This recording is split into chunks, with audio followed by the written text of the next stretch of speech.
So this is where I met Commander X.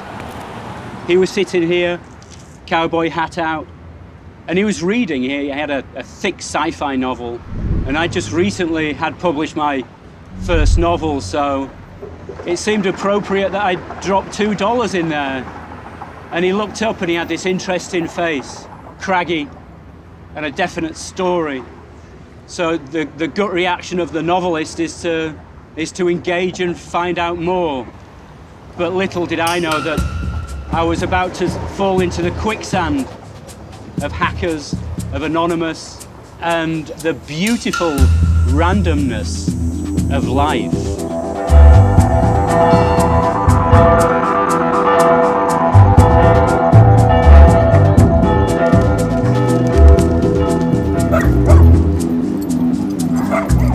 He saw me reading a book, and he's like, you know, I wrote a book. I was like, well, you got one of your books?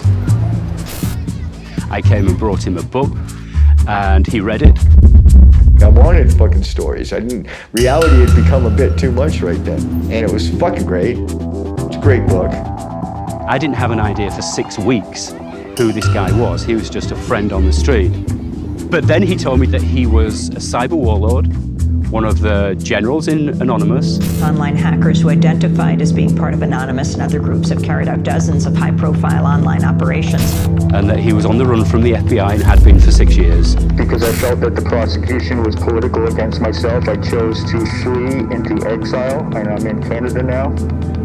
And there was an article that could corroborate all this, and it was in the New Yorker, and I should go home and read it. Yeah, I mean, he's polite about it. Okay, cool, yeah, take a look at it tonight. But I knew from the look in his eyes, you know, he wasn't buying that meat without inspecting it. I cross-referenced the name that was in the article, Christopher Mark Doyon, and up popped his mugshot from when he was arrested for trying to sell large quantities of LSD at a Grateful Dead gig in Indiana. And when his face popped up, I got goosebumps. It was a life-changing moment. I get the same look every time I reveal myself. I could tell that he was just like, dude, you really are this person.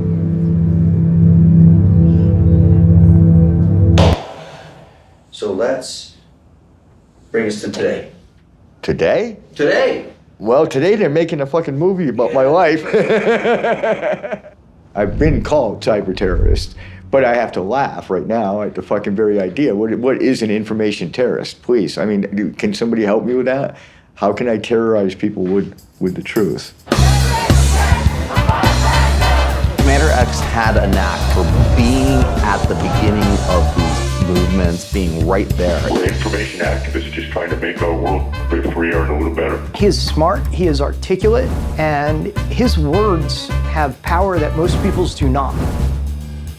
That's dangerous to the power elite. We fight bad guys and tyrants wherever we find them. He was very divisive. Some people loved him, some people hated him. He was a distraction at best, I think, of times. He would type in all caps, you know what I mean? Like, he was a guy who commanded attention. If there's anyone who did the most to take that edge between absurdity and awe-inspiring and just fucking ram it over to the fucking absurdity part, it was Commander X. Look, this is a war. I mean, straight up, this is a war. I think there's like an entertainer in him. I mean, he likes to tell stories. He likes to kind of take you into a whole world, and sometimes you don't know how much of that is exaggeration. You have to put a person behind the mask. People want stories.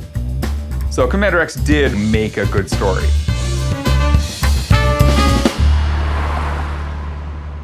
I was talking with my editor at the New Yorker about doing a larger piece about Anonymous, and to me the story was, how has activism moved from the streets to the internet and then back to the streets? That was, I think, fundamentally the story I was telling, and Commander X was really the personification of that.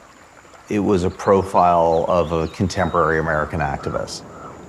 He grew up in Maine, like on a ranch in Maine. But, you know, he had a difficult life. He had a difficult upbringing. His father was abusive. My parents were not very good people. I'm just going to end it there. But they were not very good people. And so I spent a lot of time at my grandmother's house, and I had become fascinated with the idea of computers. The Industrial Revolution expanded the strength of man's muscles in the reach of his hand.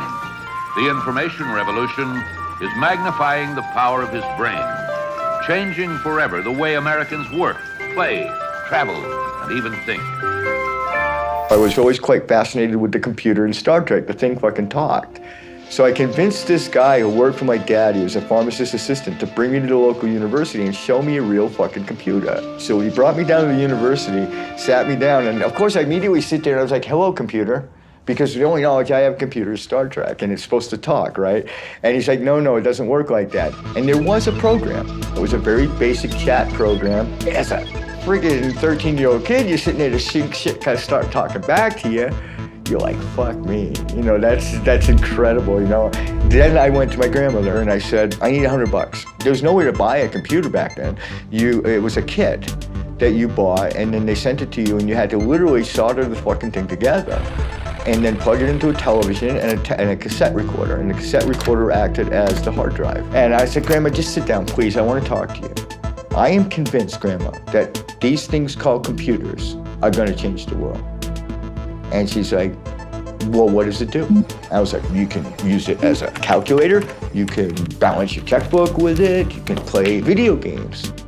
She leaned back in the chair and she says, well, I'm gonna spend $2 and buy you a pocket calculator, and then I'm gonna sit you down and teach you how to balance your checkbook. And then if you do all of that, I'll take you out to the video game store, and for $40, I'll buy you a Pong game. And you can just skip the $100 computer. I said, Grandma, you just don't understand. This is gonna change the world. It took me about a year to put the thing together. So you can see that coming into it from that way, in that fashion, just the fascination's never gonna wear off. Now, I'm like a kid in the candy store. I'm living my own science fiction. I wake up every morning, I get in front of that computer, I am not unhappy. I spend 10, 12 hours a day in front of that thing, and I just find it all fascinating every single fucking day I get up. He gets to Cambridge. He was sleeping on park benches. My understanding of it was just because he liked the mobility of it. He claims that he was always homeless by choice. And then I went to a Grateful Dead show. Inevitably, that was going to come into it. And it was in Boston.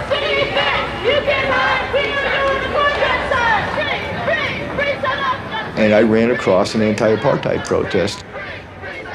I stopped. I hung out with people. I smoked some pot. I was given flyers and shit. You know, you make friends with people that got a flyer in their hand, you're gonna read it. I was so angry that there could be a system of government in our century, in my lifetime, that you had to go into a police station and put your hand up to a color chart, and based on how dark or light you were, that's how many rights you got. That is fucking ridiculous. And then they're like, yeah, well, you know, thanks for hanging out with us, and you know, we're doing this thing fucking tomorrow. They got me really good with the whole hanging out with me and smoking some weed thing, because, you know, being a solitude kind of kid, anybody that made me feel like I was their pal, you know, they got the time of day. And, you know, of course I had to do other things. I went to a lot of rock shows back then. I had to make a living, and I did that at rock shows. Not only am I not ashamed, but I'm somewhat proud of the fact that we sold really good LSD. We would go out and do a US tour with the dad, and we would raise shit tons of money. And it just gelled more is all it did. I went to more Dead shows. I made more money. I went to more protests.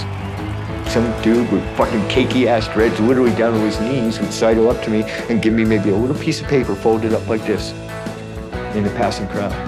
And it would be the next ELF action, or the next ALF action, or the next protest against anti-apartheid. That's definitely the whole texture of the cloth, and it just gets woven tighter and tighter as I become more and more sucked into this idea of just permanent resistance to all this fucked up shit. The things like the Animal Liberation Front, the Earth Liberation Front, I did my tours of duty in both of those. And then eventually our little silly little hacker group that we called the People's Liberation Front, The PLF, we were more of like a little militia. We adopted these titles called commander, and we'd all dress in camo when we went to protest and shit. And one day, my friend sat me down and said, look, we want to have a talk about something. A hacktivist group by the name of Anonymous had hacked the forums of the Epilepsy Foundation of America. And they had placed on the forum, on the front page, a animated GIF. These GIFs, these animated GIFs, they strobed very brightly, they strobed very fast. They could take an epileptic and cause him to have a seizure just from looking at it. 4 people went to the hospital across the country. And these people were literally harmed by hackers thousands of miles away, physically wounded. It sounds so funny on one level. I get the lulls, I get why they did it.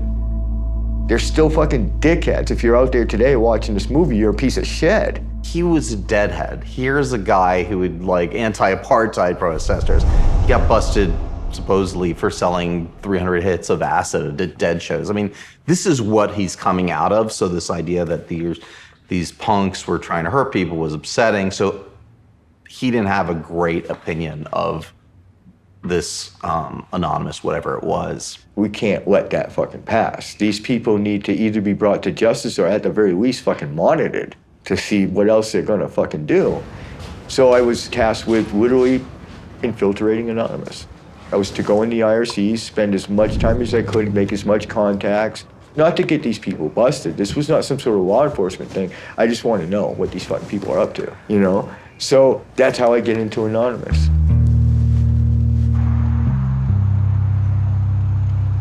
There was no founder of Anonymous.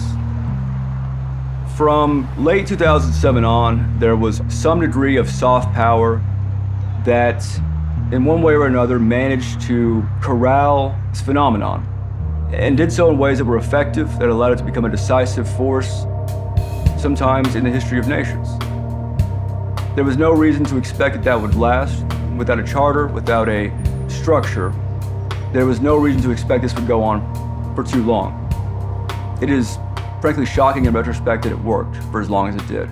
My name is Barrett Brown. I'm a journalist, an activist, and a gentleman adventurer. Anonymous was not founded, and I'm not sure if anybody would have taken responsibility for it had they actually founded it back in the 4chan days. The 4chan website, the image board that have been around since 2004, 2005, the primordial soup from which Anonymous eventually evolved. That was the crucible for Anonymous. So I don't think you can really understand Anonymous without understanding 4chan. There were message boards within 4chan. It was a forum for people on the internet to talk freely and openly about a variety of subjects. Then there was a board that was just the random board, /B, where you could talk about anything. That's where it became a bit more free form. And the idea was that your default handle was Anonymous. That was the name you were given. It was kind of like this hive mind of the internet. And so they started to do what they called raids, which was sort of like, hey, let's do like a little field trip on the internet, something fun and stupid. So they did, one of the famous ones was Habbo Hotel, which was this children's game, which they decided to infiltrate, have all these characters with afros. I think there was some like Nazi imagery. It was just about shock value and fun. Obviously offensive fun. I participated in some of these things, like some of this Second Life raids where they would don these bizarre, garish outfits and go around and wave giant penises, like at concerts they were having in Second Life and bomb furry nightclubs. I remember thinking like, the emergent organization that's going on here. This is a new dynamic that the internet has made possible. In a world where there's no more pioneer land, there's no more frontier, suddenly it was all frontier, every direction. I wondered, what would happen when these people realize what power they have and what greater power they could have if they were to adopt some shared ideology, some shared enemy even. And that ended up happening. Everyone knows that Anonymous existed, depending on how you look at it, all the way back to even late '03. But in reality, that was 2 people on a website, The strangest thing happens, in January '08, it becomes this, giant movement that the news is covering. And that was partially my fault. and definitely an accident. You know, I look back and I wish I could say, you know, I masterminded this amazing thing on purpose. No, I have no idea what I was doing, dude. On January 14th, 2008, up on 4chan, this video is posted of Tom Cruise being insane. Tom Cruise, Scientologist. Being a Scientologist, when you drive past an accident, it's not like anyone else. As you drive past, you know you have to do something about it because you know you're the only one that can really help. And another post comes saying the video is gone. And everyone's like, well, wait, why did that get taken down? That's Tom Cruise being insane. It's fucking funny. We decided that we're really good at doxing people. We're really good at getting their information and hunting people down, and use some connections to find the person who had the video. And by we, I mean a few of us who were on IRC, which is a chat system. We went and found the person who had uploaded that video and got their source, and we re-uploaded it. It was taken offline in like 30 seconds. Scientology at that point was watching YouTube for everything going by and like, got it again. And that actually pissed us off. You just don't do that. You don't take something off the internet. I remember talking to someone about this, and they equated to like a playground, and somebody took their ball. We have fair use laws under the DMCA, but YouTube was still caving because they didn't want to fight a billion-dollar behemoth like Scientology. The Church of Scientology had a long history, ever since the internet became a thing, of trying to control it, trying to censor materials from the church that they consider to be proprietary, generally things that are embarrassing regarding their beliefs. So we decided we were going to troll Scientology by putting out a press release. Hello, leaders of Scientology. We are anonymous. Over the years, we have been watching you, your campaigns of misinformation, your suppression of dissent, your litigious nature. It skirted the line between goofy and awe-inspiring. It happens to successfully veer towards awe-inspiring. Anonymous has therefore decided that your organization should be destroyed. This is ominous. Like, we're writing like, the internet is coming for you, get ready. We shall proceed to expel you from the internet and systematically dismantle the Church of Scientology in its present form. Anonymous promised an army would come and defeat Scientology, would come and bring just unprecedented chaos. It was about 10:20 at night on the 21st of January, 2008. I don't remember my birthday half the time. I don't know why this one sticks so well, but that we uploaded this video. And I think if I'm lucky, 20, 30 people watch this video, find it funny. We are anonymous. We are legion. We do not forgive. We do not forget. Expect us. I got woken up by my girlfriend at the time. It was like 4:30 in the morning. She's calling me, maybe 5, is right around there. And she says, turn on CNN. And I turned on CNN, and the video's on CNN. And I'm like, what is going on? You have nowhere to hide, because we are everywhere. And at that point, we're sitting there with 1 million views on the video, news reaching out trying to get a hold of us, Scientology paying big money to private eyes trying to find us, and an army kind of in front of us that are all going by the name Anonymous now. They promised an army. They didn't have it. But by virtue of making it clear, making it palpable, people wanted this army that would emerge from the internet and right wrongs. And so naively, we're like, well, then let's plan a global worldwide protest in every, major country on the planet. We're gonna be those old school protest types, but do it like the internet does it, so make it fun. We're sending Anonymous outside, so they better remain anonymous. So we're gonna need to cover our faces. The media needs something they can show that's the ominous thing, right? So we had to give them a mask. It had to be available. So we actually spent the next about 25 hours calling comic shops, costume shops, and literally every single city we tried to call had Guy Fawkes masks in stock, sitting in back that no one was buying, that they had discounted because everyone thought after the V for Vendetta movie that 1 million of these would sell, and none did. And we're like, well, great, decision made. It's the only mask we can actually use. Everyone wants a romantic version of this story. No, it was because it was the only one that was available in every single town we were gonna be in. It was ominous. It sort of created this mythology of Anonymous. Who is Anonymous? What are they? They wear these masks, And I think that was the time when Anonymous was really branded. And so having conceived of the army and presented the picture, the army came. They happened to be clever enough to organize all of these thousands of people who saw this video they made. And so the army was materialized. The army showed up. This is what the internet would look like if it went outside. There were women, there were people of color, every race, there were young and old, there was everyone.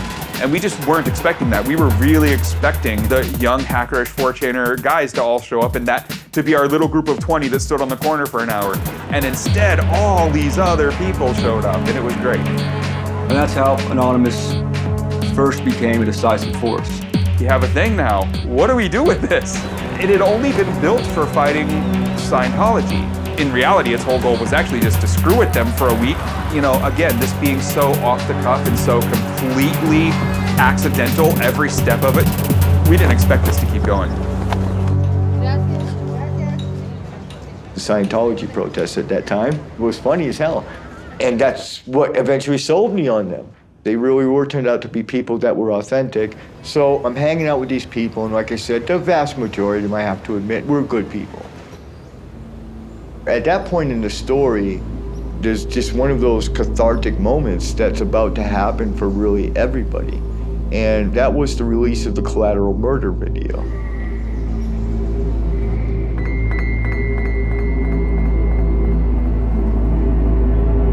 See all those people standing down there? Fucking break. Hotel 26 is screening Horse 20 to have individuals with weapons.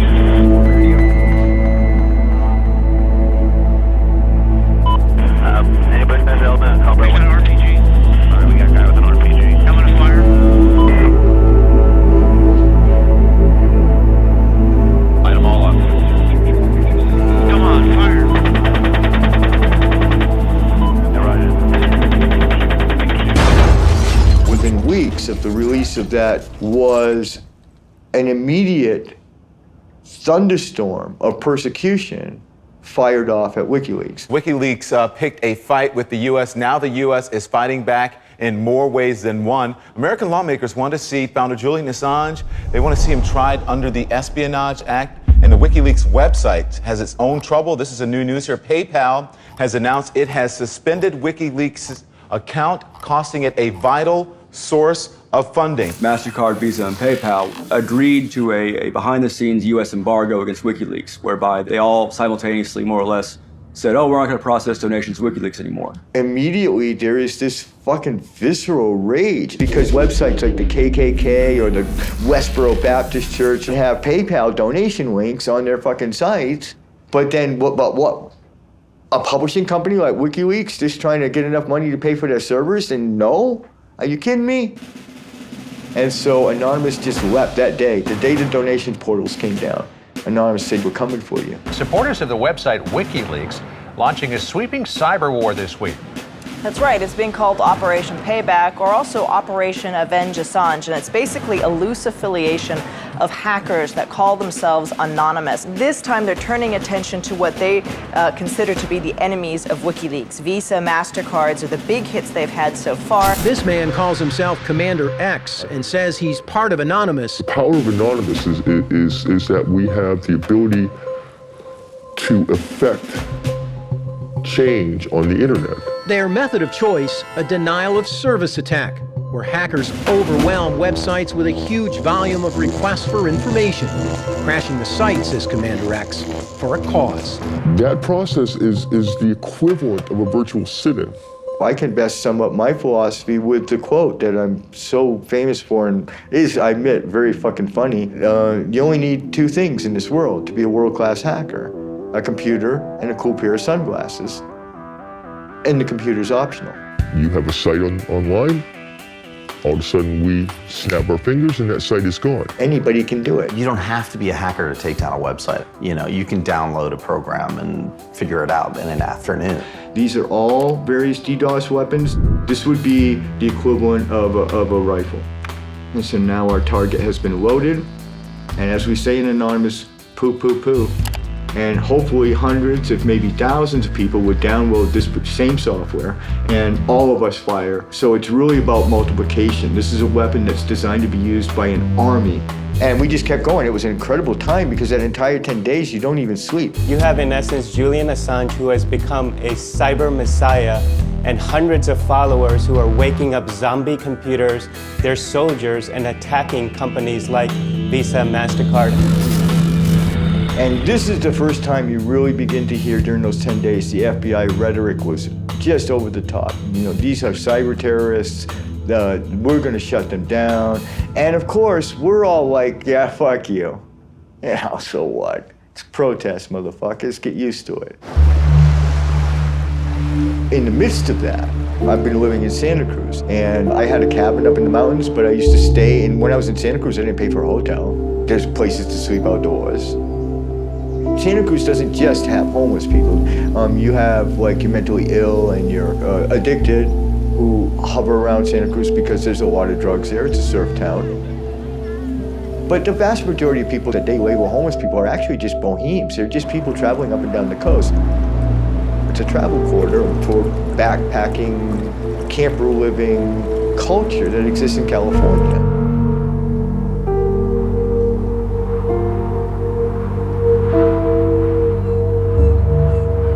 You will not make it illegal for a man to fall asleep on the fucking grass and give him a ticket and even put him in fucking jail. And when that doesn't pass muster in court, you make a law against people covering up with a blanket at night when they're asleep.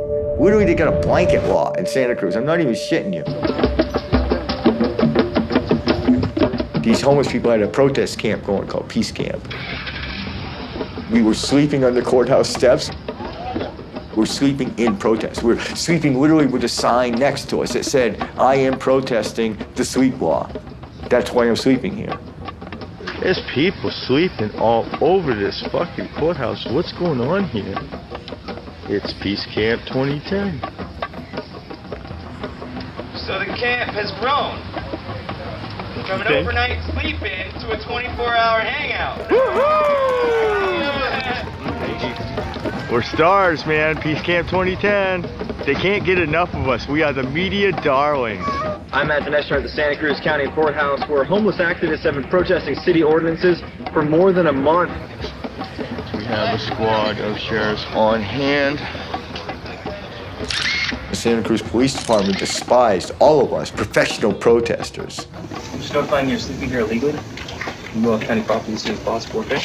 Lodging here illegally, there's a written notice for you. These people are not guilty because there's no public shelter. And the tension began to grow in Santa Cruz, very, very big time. Get rid of the untouchables. Looks like they're going to arrest us. Good chance. And I'd been arrested. Hey, Chris, you have a warrant out for your arrest. So I'm going to need you to go ahead and place your hands behind your back. Just go ahead and set those down. Nobody had any clue that this scraggly guy with a long red beard and everything is like one of the most notorious hackers online. With the name Commander X. I decided that I would harness my new friends that I was garnering in the Anonymous Collective. And I said, I got a plan. I said, I think I want to take down the county website. I said, but I want to be super cool about it because I'm here in this fucking town. So what I'd like to do is do it really ethical hacking style. Let's do it on a Sunday at noon for 30 minutes, and we'll pre-announce it. We'll tell them the specific time it is going to be down so that, the public will know that you just wait, and it will come back. I just went off and did it. I sat in a fucking coffee house, and I'm churning out these attacks. I'm deploying cyber weapons that our crew built just to DDoS shit. 2 detectives from Santa Cruz Sheriff's walked in and gave everybody a good fucking look over. And that's when I started packing up to get the fuck out of there. Oh my God, my fucking heart is coming out of my chest. The sweat is pouring off me. I got my pack on my back, my laptop over my shoulder, and I just fucking scoot left and walk normal as you can.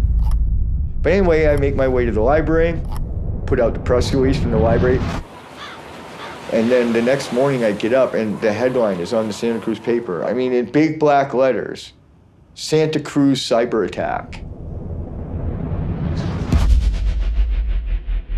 And I just knew it was epic. And I knew that my life would never be the same again. And the other thing I also knew was that Anonymous was the most powerful force ever to be created in humanity so far. And that, no doubt, they were fucking coming for us. And coming for us with guns drawn, literally. Cyber is the battlefield of the future. And most of these attackers are going after whatever the hell they can in order to show you what they can do. And that is very hard, very frankly, to defend against.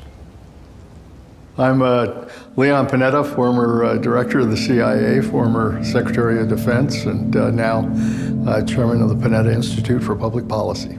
Power can be very infatuating when you know you have power and you can exercise that power. And I think in many ways that's what happened with a group like Anonymous and other hacking groups that suddenly realized they had their hands on a very powerful weapon and they weren't quite sure. And I think they still remain not quite sure about just exactly what it means. You know, for something like the CIA and for other intelligence agencies, at least you know the devil that you're after. But when it comes to anonymous hackers, it was much more difficult to try to figure out what are they after? What damage could they do? Are these just a bunch of people, you know, playing 21st century hacking games? Or are these people that have a motivation that could be very dangerous to our security? I was fucking Batman. And I had powers. By then I was like gearing up. I'm geeking up. I'm starting to fucking bust some shit. I'm starting to fucking have some fun with this.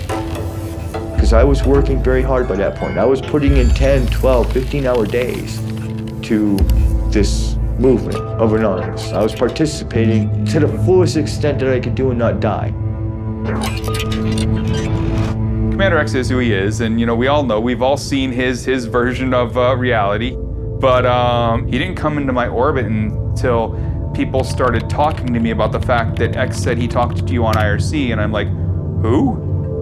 He just kind of showed up as a guy who was putting up websites under the Anon name, and you'd look at it and the website looked like it was built in 1993, like one of the first drafts of a website ever, that a guy who was openly telling us he was homeless was building. So like, you didn't want to just outright say, what the fuck guy? You wanted to say, okay, guy's trying with very limited resources. He would be, you know, he was doing his thing, and obviously he was doing DDoSing, he was hitting targets, I didn't think he was doing too much harm, and I was always kind to him because, surprisingly enough, I am actually innately a kind person by default.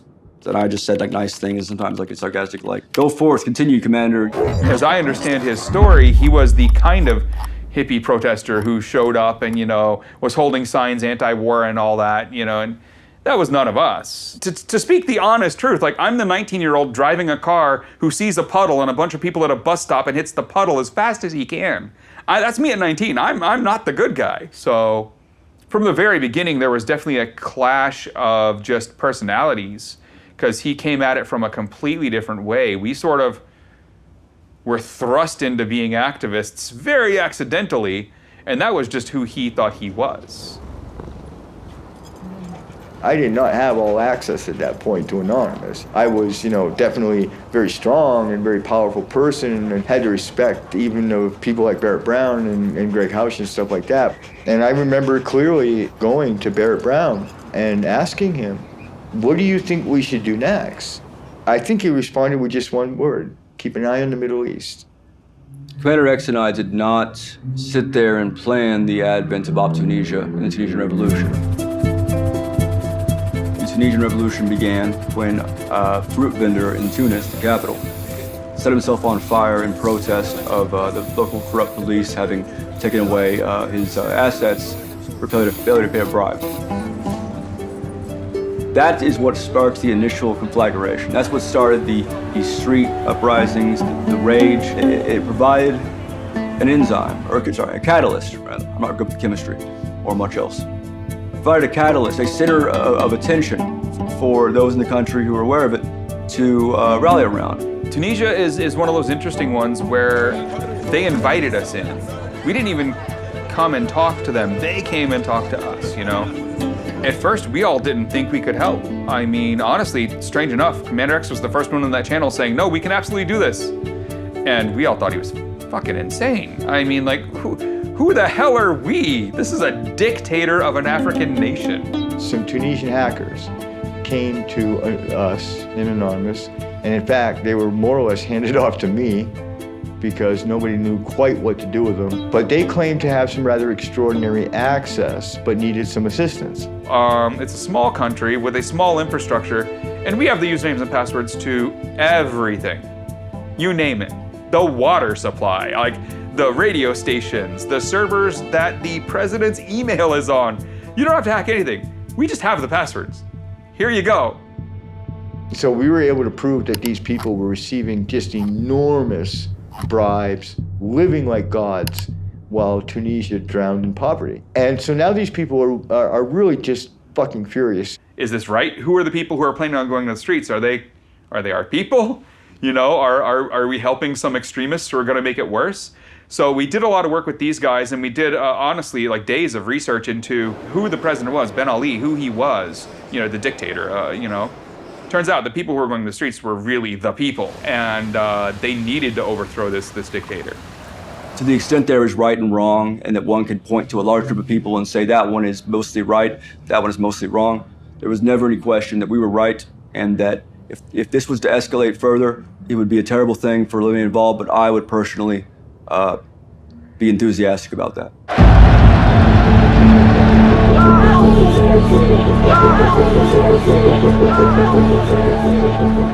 I mean, you look at it and you think, what could hackers do? But you'd be surprised at how important it is to keep communication from city to city.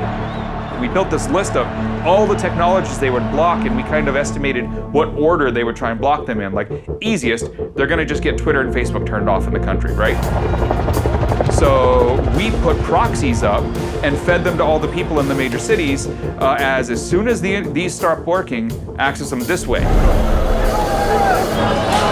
Can we get activated satellite phones to some of the people in these towns? Yes, we can. It keeps going from there to like 7 layers of communication. So when the internet goes down, then when the cell phones go down, we can keep handing them a new way to keep in contact. This is all unraveling in hours and days. It's breakneck speed. I fought, as we talked about earlier, in the apartheid movement for 10 fucking years. It took 10 days to run the dictator out of Tunisia. After Tunisia, we're starting to help the Egyptians with the same tools, because now we've kind of got a toolkit. We're really beginning to define skill sets that specifically apply to these street revolutions. One of the things we had done there was we knew the internet was going to get cut pretty easily. So our preparedness for that was we had gotten dial-up ISPs, old school 90s level modems mailed into Egypt. So if the internet got completely cut but the phones were still working, they could dial into the internet. We turned the internet back on in Egypt 3 times. So the Egyptians who are using the internet to organize what would become the Arab Spring. Oh my God, we are having geopolitical impact. We're saying who's gonna fucking rule in this world and who isn't. None of these were our protests when you look at any of the stuff we did during the Arab Spring. None of them were our ideas. This is a revolution for the sincere people of this country. They're the ones that want to make the change. They're the ones that will make the change. They're the true heroes of this country. People showed up, asked for our help. It turned out it was things we could do, so we did it. And then I went back to building some plumber's website the next day. I mean, I think we came out of the Arab Spring pretty convinced we were all fucking gods. Commander X is definitely a victim of his own ego at this point. Was Commander X on the ground in the square in Tunis, in the capital, getting shot at? No, there were people on the ground risking their lives. They could have possibly done this without us. We could not have done it without them.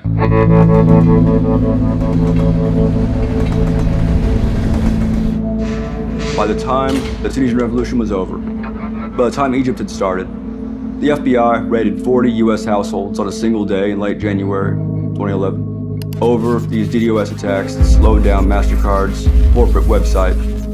and visas and PayPals for a couple seconds.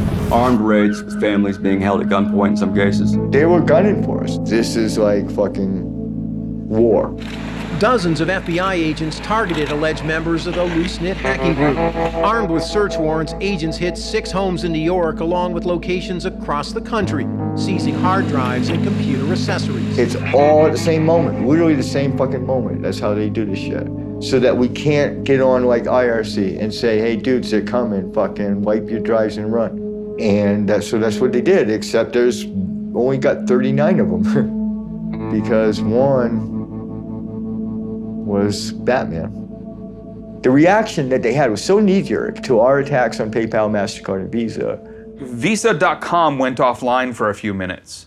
Did that affect anyone's ability to buy anything or give anyone's info away? No, it did nothing. Their marketing piece where you could download a brochure was offline for a few minutes. Somehow, $50 million and damn it. No, dude, no. When have you, as someone who has a Visa card, ever gone to Visa.com? It didn't affect anyone.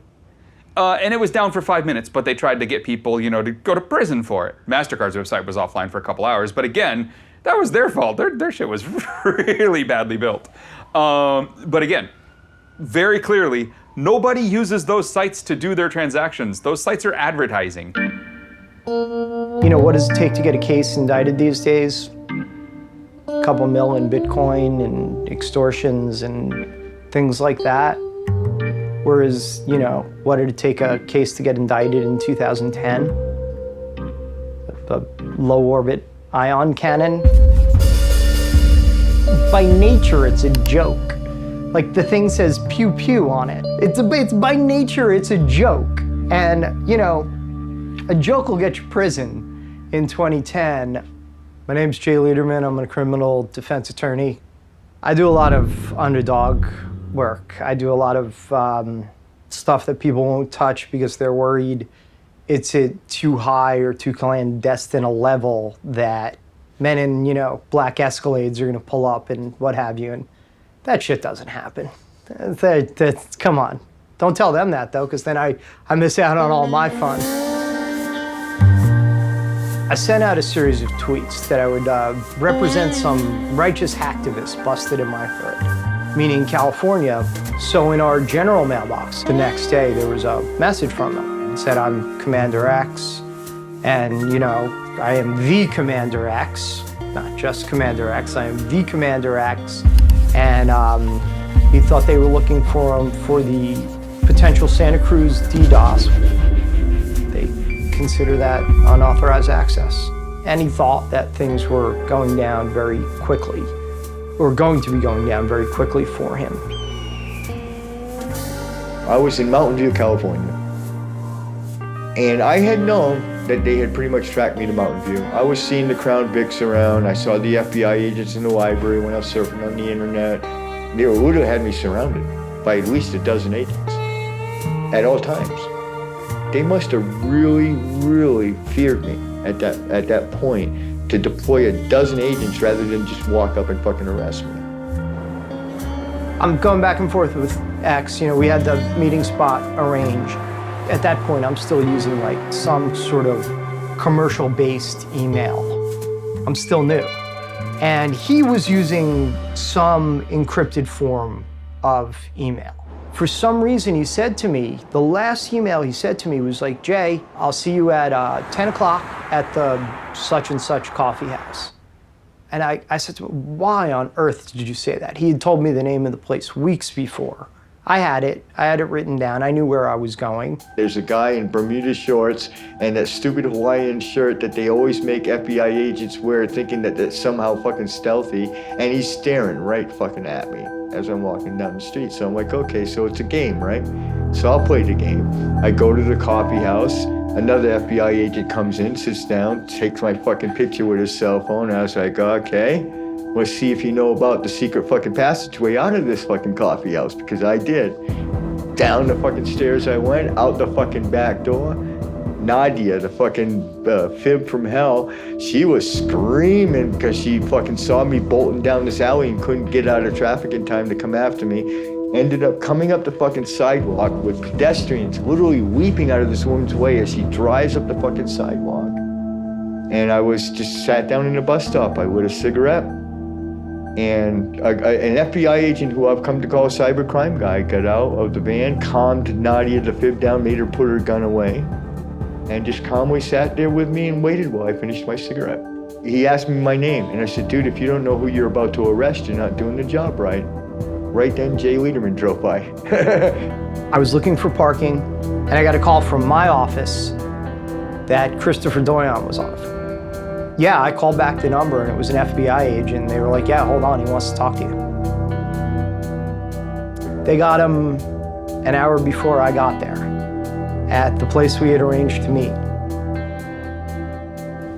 I don't know what their methods are. Who knows if they had like some camera planted in the little, whatever tree X was like, you know, sleeping under, you know, looking at his computer when he's typing it. You know, I can't prove that it was on my end, but it sure appears that the FBI violated attorney-client privilege by having my emails monitored and were able to pick him up an hour before I arrived at the meeting.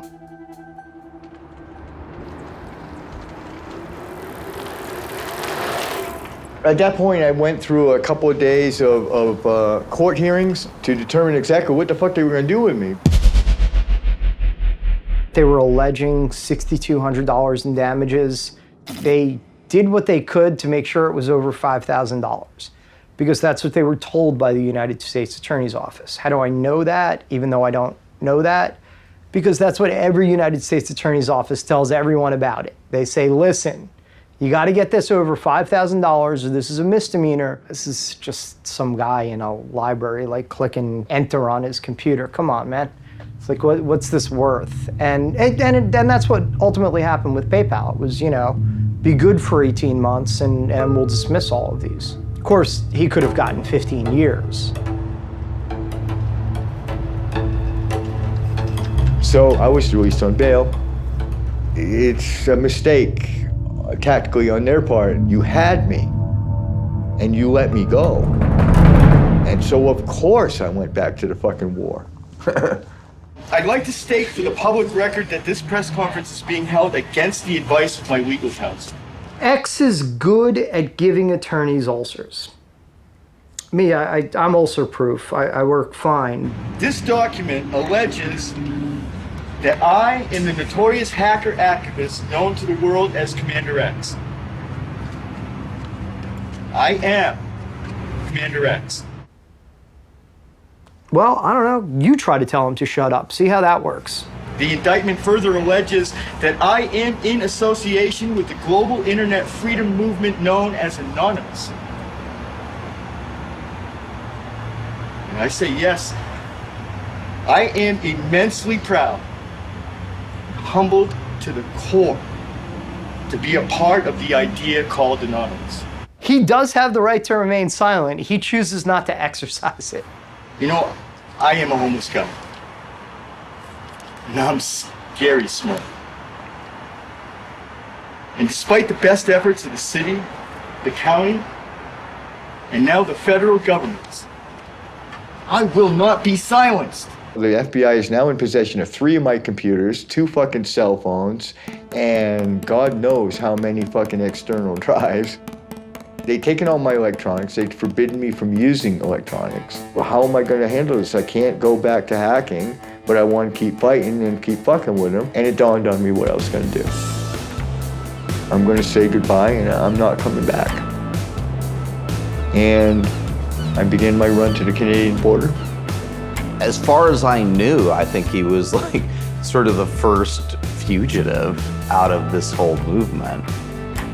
I never really believed that he was in Canada because it seemed too obvious. You know, it's like hiding in plain sight being in Canada. Like, I really didn't think he had gone to Canada. And sure as heck, he went to Canada.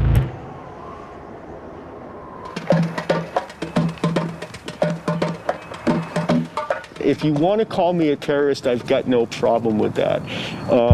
But I would ask you, who is it that's terrified? And if it's the bad guys that are terrified, I'm really super okay with that. The media, for some reason, loved talking to and about Commander X. I, for the life of me, never got it, but I also didn't think I had to. Like, the things he was saying in the media, while sometimes they were crazy, most of the times they were just our talking points. I went to go see him up in Montreal. Whenever you heard interviews with somebody in Anonymous, they treated it like, you know, you were some like troll that had run out of a cave and you're all pixelated and all of that. But like, here was a guy who kind of looks like an older hippie guy, and that put a face on something that had been faceless to a lot of people. But I think it was in that moment too when he really became even more ostracized within the subculture of Anonymous, because the one thing you weren't supposed to do was to distinguish yourself really as an individual and put a face on something that's faceless. A lot of accusations have been levied at him about what literally is referred to as fame whoring. And they're not entirely wrong. I mean, he obviously wanted it. He literally named himself Commander. His own version of the story, you know, very much says that he came in and was, you know, helping to make things better and, There were certainly people who just felt that Commander X didn't deserve to have a feature in the New Yorker about him. It was that line in the New Yorker, but I forgot who said it, but it was like, you know, I really got sick of Commander X when he started comparing himself to Batman. That is a line that if it is said about you, if it is written about, if it is something that everyone agrees with, if it could be uttered in truth, should be enough. But let me go further. He was an albatross, he was an anchor on all of our necks. he would claim that like actions were being taken that weren't being taken at levels that just we weren't working at that time. His alias is Commander X, and in some recent interviews, he's made some startling claims. He says that Anonymous may very well be the most powerful organization on Earth, and that the group of 50,000 members worldwide have access to every classified database in the US government. People would then be like, why did he say that? I mean, that just sounds stupid. Like, we could bring small children in here and like we could tell them, oh, we have access to every classified data, and like a 5 or 6 year old would suddenly work that out and be like, well, how do you know, first of all, that you have all of them, and second of all, you know, why would you say that out loud if you really did? Wouldn't that be a massive security breach? Talk a little bit more about that.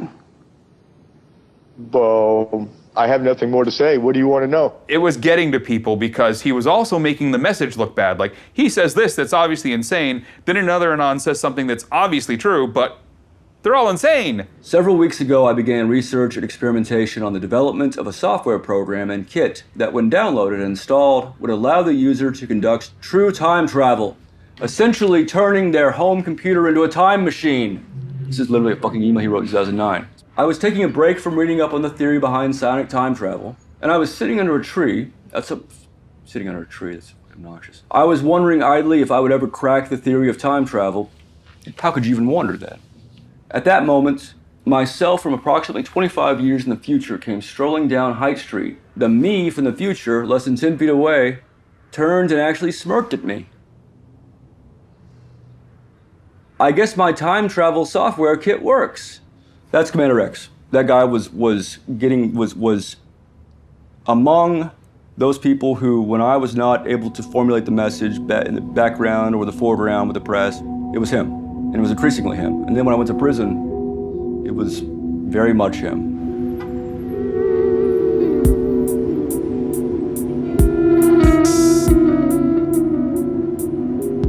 The FBI raided me on March 6th, 2012.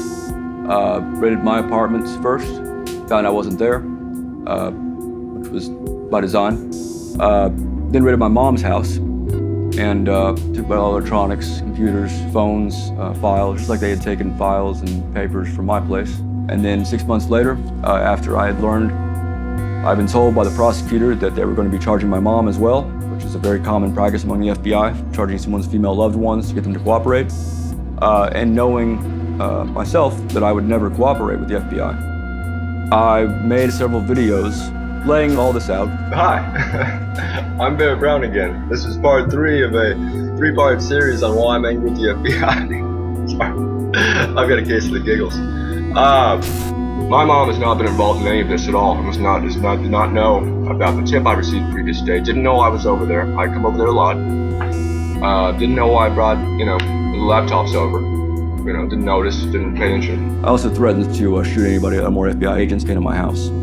They know that I'm armed, that I come from a military family, that I was taught to shoot by a Vietnam vet and by my father, a master hunter, and I will shoot all of them and kill them. It was pretty obvious I was going to be dead before I was 40 or so. So I wouldn't mind going out with 2 FBI sidearms like a fucking Egyptian pharaoh. And so I was ready. It's like super passionate about this argument.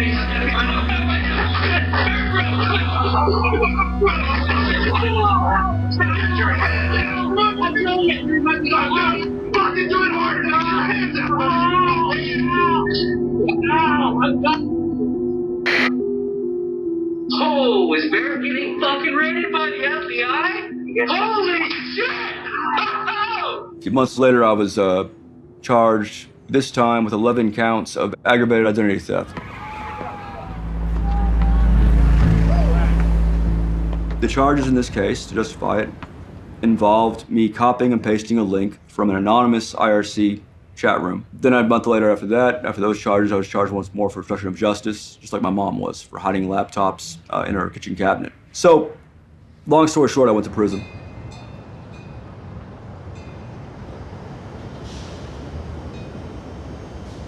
If America is supposed to be the bastion of liberty around the world, how do I even end up here in Mexico? How does shit like this even happen?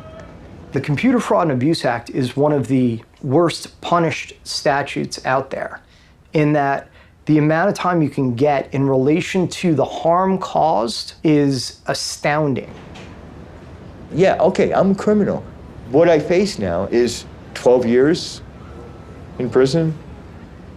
This is hanging over his head, as does an absconding charge now. So now on top of the 12 is added another 7. So we're now talking about 19 years, and I, in prison, do not have that long to live. So it's a life sentence. And for me, that's the line in the sand.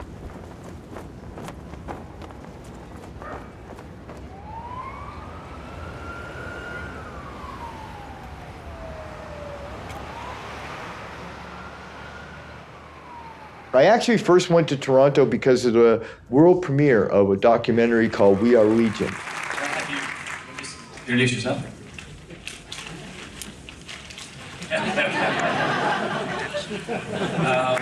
All right. I first met X at an Occupy protest in Oakland at the height of the Occupy movement, and at that point he was homeless. He was he's clearly living on the streets. He was attracted to the movement because of its activist potential. I have stood upon the mountaintop known as Anonymous and looked down on a world inflamed with revolution. I saw him again when he was homeless in Toronto, and he was, Toronto is not an easy place to be homeless. And, he wasn't doing well. He wasn't doing well. No country should be allowed to stifle dissent to the point where people are committing suicide and people are fleeing their own country, never to return. I mean, think about the decision I made. I'm never going home. Something about the city made me feel like it would be a very awesome place for me to take a bit of a break and maybe blend in. I'll settle here. Seems all right. And so I met Ian Thornton when he was just walking down the street. As a recently turned storyteller, this was gold dust. I mean, there was no master plan to do anything with it, but viscerally, this is the sort of thing that a storyteller dreams of. Truth being weirder than fiction, this had to be investigated. Almost every person who I've ever revealed myself to while I was on the run all said the same thing. Why did you tell me? Why would you do something that stupid? And Ian, too, asked me, why would you do that? And it's simply because I needed the help. So this, for several years, was the bedroom of Commander X. And quite uncannily, someone has been using it as a bedroom. He slept with his laptop underneath his head. He would wrap it in bubble wrap, particularly during the winter, make it watertight. And then if he were disturbed during the night, at least his laptop was under his head. And he'd get up every morning, he'd go to the coffee shop, and that's where he'd start his electronic warfare and mischief and intrigue. He helped me write the books because I didn't have an agent. I didn't have a lawyer. I didn't have a publisher. You know, he gave me safe houses whenever I needed them, hotel rooms, Airbnbs. He had a cottage out by the lake. He knew what my goals were, which was to find asylum. We went through some incredible experiences where we really thought I was going to Iceland for a minute. And then it didn't pan out. We thought for a moment, quite seriously, I might be going to Russia. And that didn't pan out. Thank you. Thank you very much, everybody. And then Trump got elected. Sorry to keep you waiting, complicated business. Donald Trump had already made himself a rabid enemy of the Mexican people and the Mexican government. We will build a great wall along the southern border. And Mexico will pay for the wall. You can use my walls. We will never pay for that fucking wall. Trump had really ratcheted up the tension between the two countries.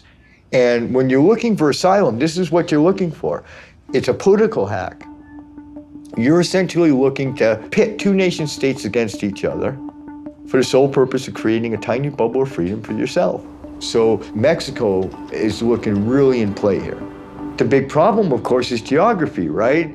I've got to go back into the United States of America. And do I really want to go back from being a political dissident in exile in Canada to being a fugitive, both boots on the ground? And so I produced a 30-page PDF and called Ian to the coffee house. I said, so what do you think? And he said, you're not going to actually do this, right? And I was like, yeah, I think I'm going to do it. I said, well, I want to help. And so that was born Operation Golden Eagle. Golden Eagle, for those not maybe up to speed, is the national bird of Mexico. They made a nice code name. I secretly contacted Barrett Brown, and I said, do you want to come with me, dude? You want to get out? When I won't go to Mexico with you, when I'm, to leave a country that I have increasingly come to despise, it means I don't like you and don't think much of your planning ability. And his decision was no. How many times do you have to flee the country? I just want to do it once.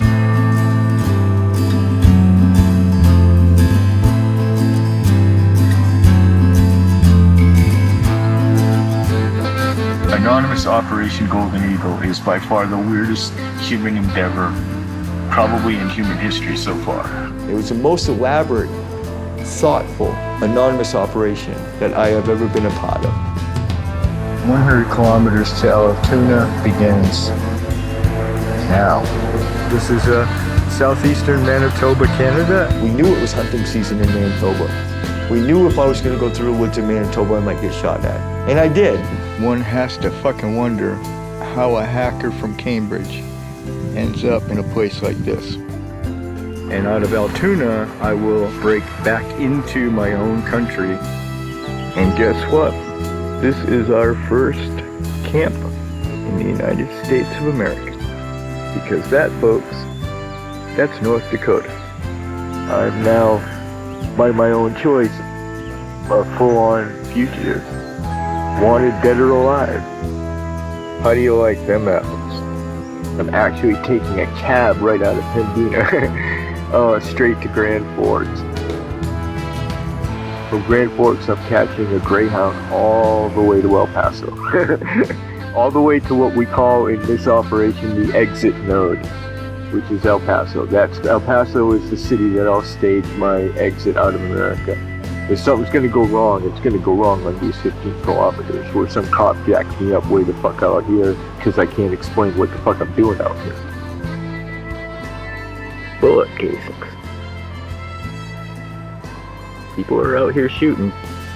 But if I don't make it, or if I'm killed by bandits, or if I'm captured by the United States authorities in the last 1.5 kilometers to the border, I want you to know I did my best, but hopefully I make it.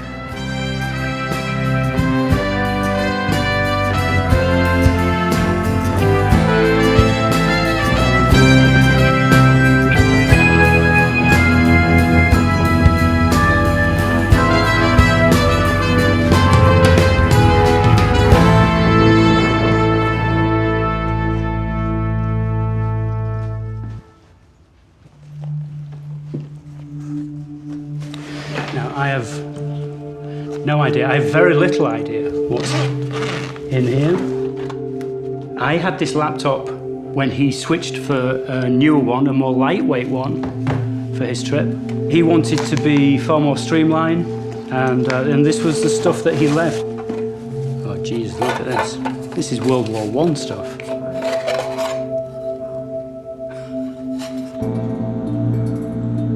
When I hugged him at the Greyhound station in September 2017, I didn't think I was going to see him ever again. But I will be surprising him in Mexico City on Guy Fawkes Day.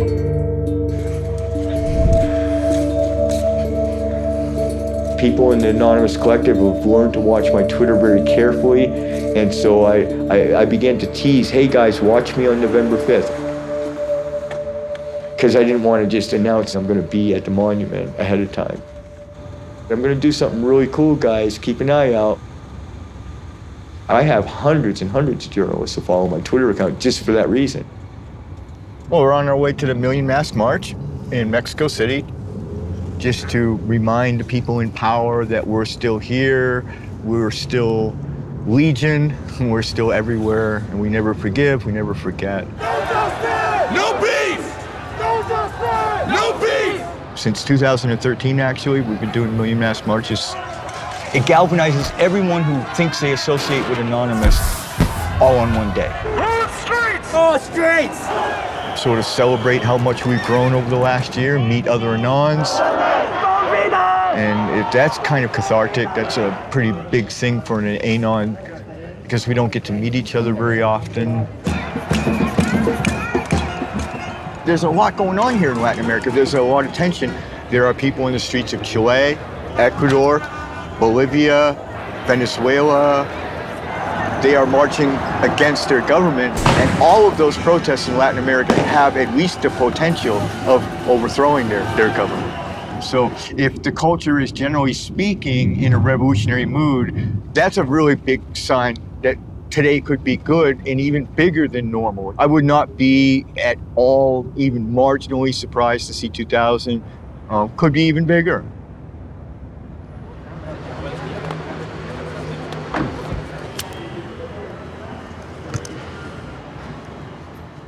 Ha ha ha! Look at this, you. Okay, come on, get him in the truck. Get him in the truck, quick. We gotta get out of here. We gotta go. We'll talk on the way. Let's go. God, dude, look at you. You brought a mask, right?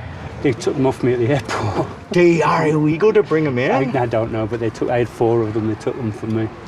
Oh, we have our wits about us. That's not good news, actually. That's concerning.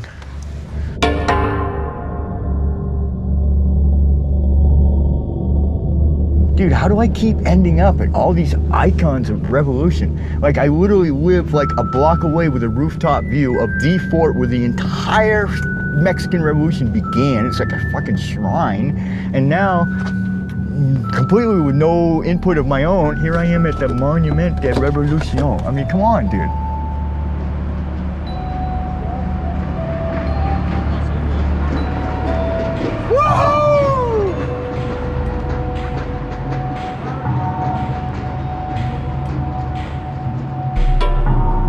Is a Million Mask March, Anonymous Million Mask March, and Anonymous has always supported Julian. So all over the world, Julian supporters decide to show up on this day, on November 5th, and wear a Julian mask instead of Anonymous mask. Julian Assange expuso corrupción de gobiernos mundialmente, también expuso crímenes de guerra de todo el mundo. También expuso las corrupciones que existen entre las corporaciones y por todo esto ha sido perseguido, ha sido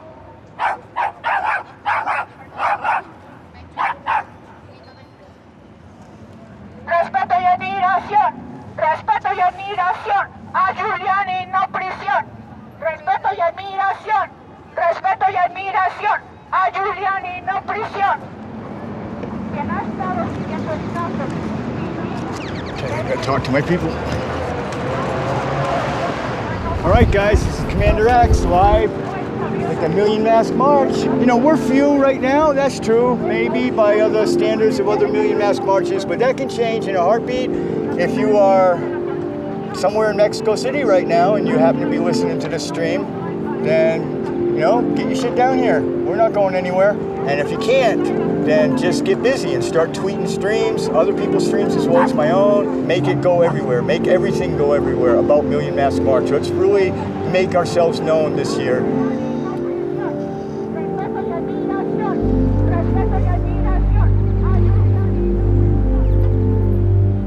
Your life is completely used to this. Mine wasn't. So when we started to live our adventure, I was doing stuff that was completely foreign to me and was scary. And the crescendo was when you cut your way into Mexico.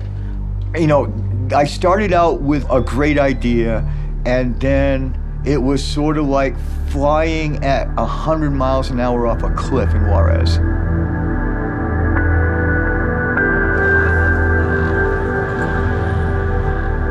I left Juarez thinking this was fucked up shit. I was screwed, and I'm gonna end up living in a hut in the desert in fucking Mexico, eating cactuses for the rest of my life. Honest to God, I thought I was completely fucked. There was a point in time where I gave up hope and quit even trying, and that's when I went and got Xander. Hey, look at you. 3 months old. That was the moment when I was gonna just leave this mortal sphere, or mortal coil, as they say. This is Xander's first Christmas on planet Earth. Oh, look at the size of that fucking bone, buddy. I decided to give it one more fight with, like, literally the last bit of me left. It's a weird thing, and I mean, thank God it turned around, I guess, right? And I didn't cash out. I guess, really, you kind of got to thank my dog for that. I mean, really, how weird is it the world might end up getting saved by a fucking dog?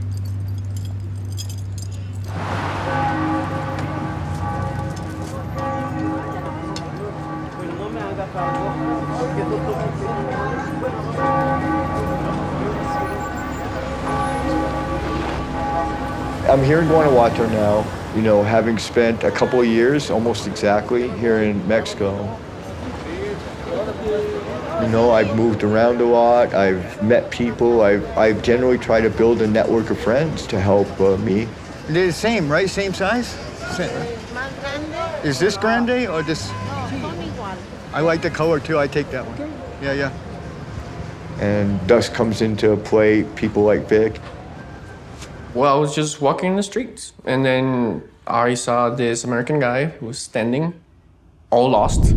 Didn't know where to go. I just saw him like looking one way and the other. And he saw us and, hey guys, do you speak English? And I'm like, yeah. Hey, where can I go to a coffee shop? And I'm like, okay, let me take you there, especially because of the streets here. So we started walking, and we started talking, and then he kind of asked some questions to see if I kind of knew a little bit about, well, Anonymous. And I'm like, oh yeah, I'm familiar with it. And we talked a little bit more, and he said that he was one of the founders of Anonymous. And whenever I got back home, I searched online. I was, oh shit, it's truly him. And I was like, damn, now I search him online. I mean, and I got all paranoid, right? So he sent me an email, and he was, oh, I slept in a dumpster. It's my birthday. Like, it was the worst birthday of my life. So, well, I was like, what am I gonna do? Maybe you can stay there for a couple of months until things get, I don't know, good again. I mean, he became a really good friend, especially because kind of nobody likes him. I like broken things.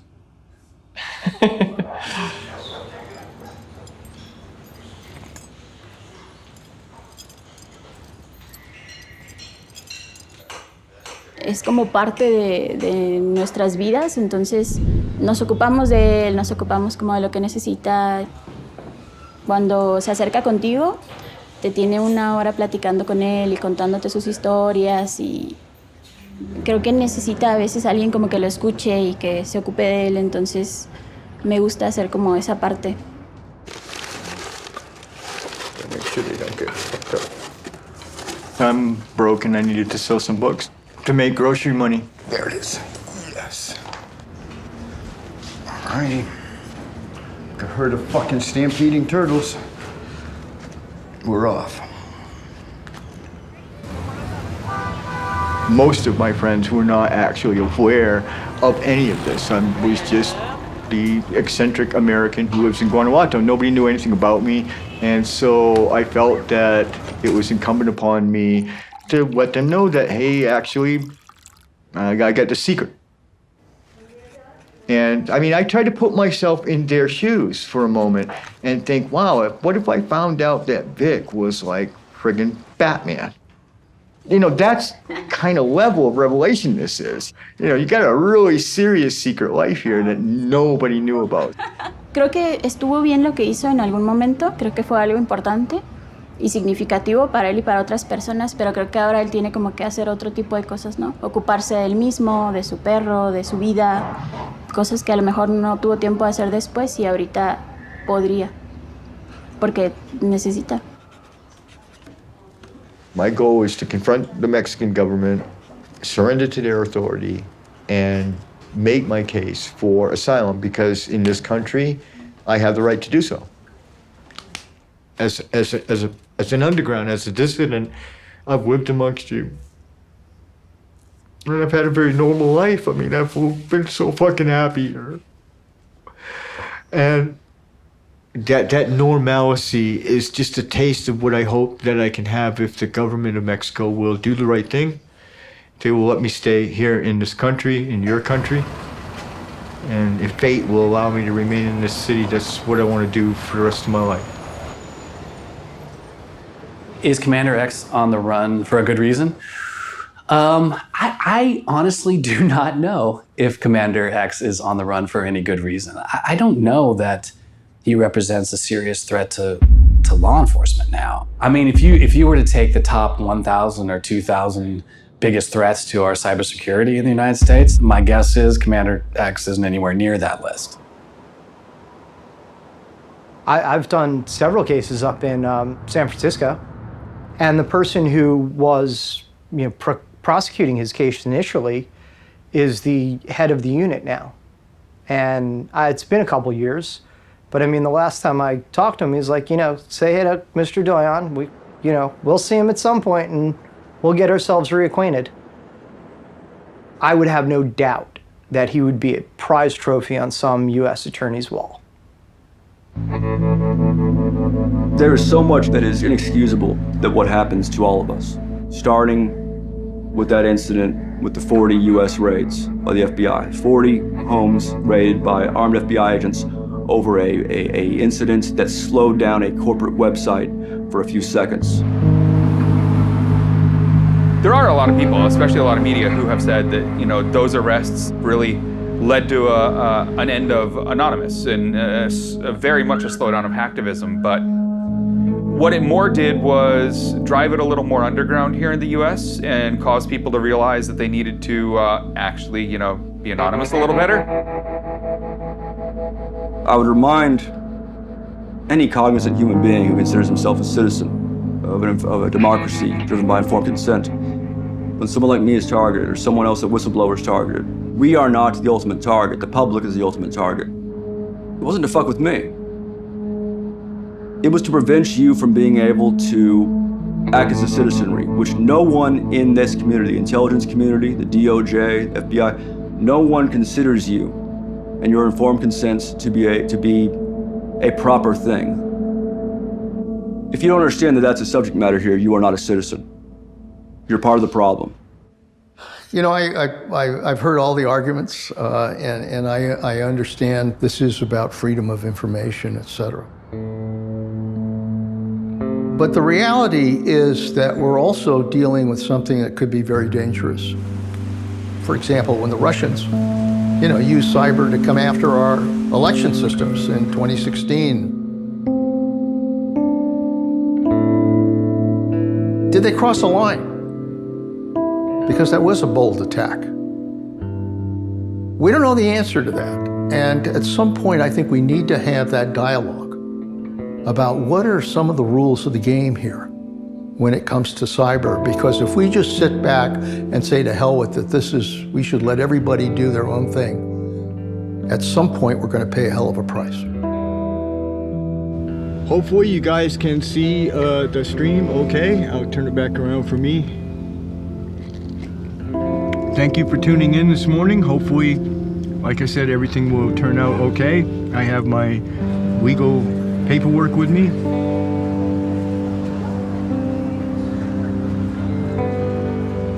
But here I am, cameras in tow and everything, requesting political asylum and emergency refugee status. I've always known that this moment would come, but I also didn't want to fuck it up. So I wanted to make sure that the moment was perfect, and I believe that we're in that moment now. You know, it's the end of a long fucking run, 10 fucking years, and not at all sure that I would ever make it to this moment. I bought these boots just for the journey. The day I left Toronto to come here to Mexico, I bought these boots. Those boots I traveled 10,000 kilometers, 10,000 kilometers. You make the decision, then yeah, of course, you instantly accept the consequences. And the consequences of this decision is I would most likely never go home, except perhaps in a box.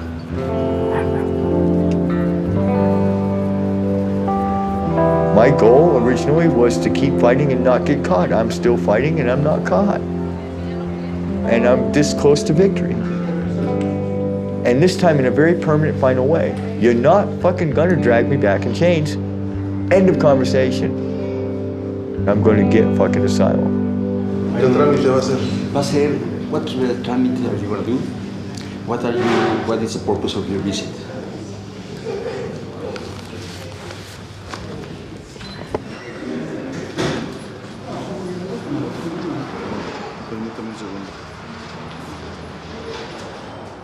And now being 99% sure that we got our ducks in a row and the things are in place that need to be in place. And I will be, I believe shortly, surrendering myself to the authority and the sanctuary and the safety of the Mexican government.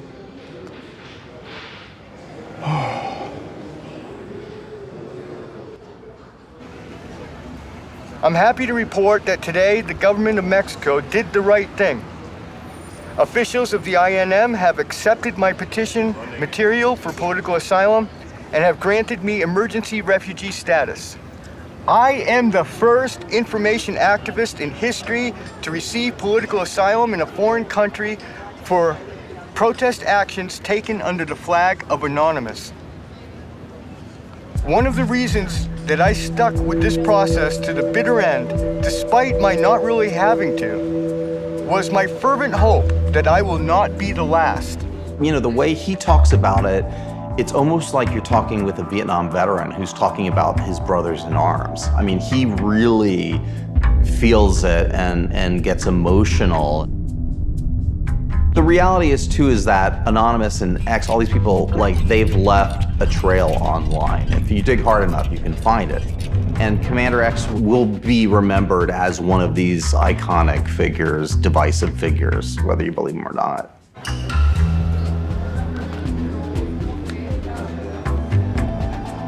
Yeah, well, now that he's almost Mexican, but not speaking Spanish, it's gonna be very hard for him. Hi, how are you? I'm fine, thank you. Oh, you have English, thank you. Oh, yes, a little. Oh, you have more than I have Spanish. One burrito, one latte. Okay. Perfecto, thank you so much. This is gonna be a lot of fun. Like watching him, like getting a job, being stable, having routine, like work. I think it's gonna be even harder than getting the residency.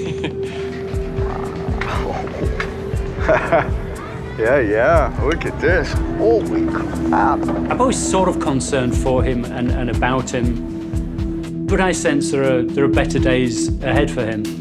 He's now a bona fide, or he feels like a bona fide human being again.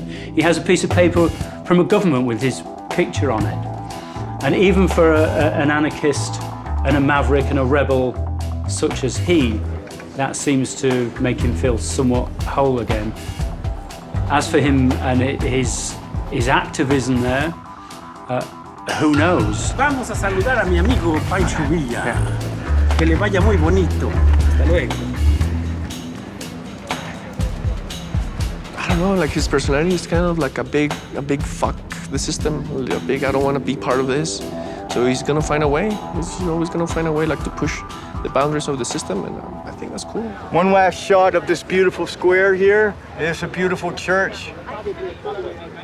And this incredible historic square of San Miguel de Allende, the city where I won my freedom here in Mexico.